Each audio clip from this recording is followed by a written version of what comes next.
In my very first message this year, I spoke about Anne, a homeless woman who'd begun to come to my block to sleep at night.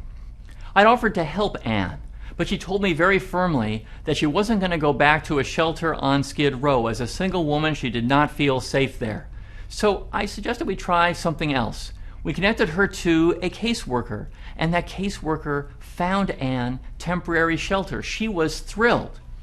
I haven't seen Anne again, but we've been exchanging emails, and earlier this week I got an email from her and the subject line read, "Hallelujah," and reported to me that she'd just been offered a permanent apartment in a Los Angeles Housing Authority building. She is delighted. And I wrote back that I was delighted for her. But we still have 36,000 people who are sleeping on our sidewalks and our streets every night. Today I want to talk to you about how we prevent homelessness in the first place and about how to contend with the crisis we confront on our streets. There's no more important issue in our city right now, not for people without a place to live, nor for their neighbors. Like the woman who approached me at a town hall meeting I convened in the Pico Union neighborhood.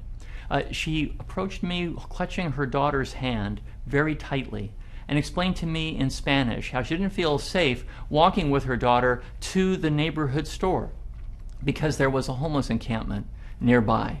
She felt that she and her daughter were in some danger near that encampment and implored me to find some way for the city to do something about it. So what is to be done? Well, for one thing, we need to be building much more housing fast. But we're not going to simply build our way out of this crisis.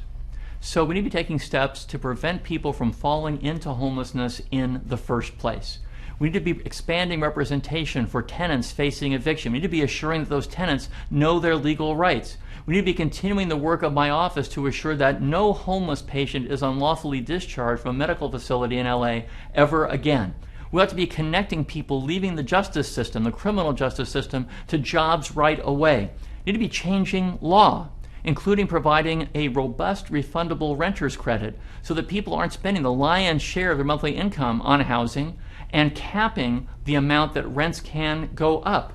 And we need to be having a law in Los Angeles that assures that when a developer is building a new apartment, that number of units in that building are affordable units. And as for the emergency we confront on our streets, each of us needs to be going beyond where we've been before. For the purposes of my office, we have been holding, for example, 50 citation clinics in just the last 11 months or so. These are clinics where homeless people facing fines and citations and warrants come, and we say we will help get rid of those because they are impediments to getting a job or a place to live or a basic service. But the person who's coming to us needs to fulfill an obligation, and that includes going to and connecting with a housing provider, an employment services provider, counseling and other services designed to lift them out of homelessness. I mentioned a couple messages ago about our LA Door program. We just expanded it dramatically with a new grant from the state. This is a program where we send a team, including a nurse, caseworkers, and experts in substance abuse and mental health treatment, to the streets to intervene with people right away before they even enter the justice system. I'll be presenting to the City Council soon changes to local law to facilitate the transformation of motels that are often underutilized resources into places where homeless people can live and get basic services. And one more thing.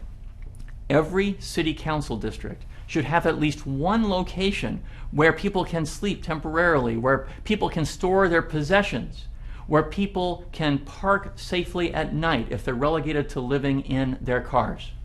And as for conditions on our streets right now, and those encampments are concerned, I believe the tents should be down during the day.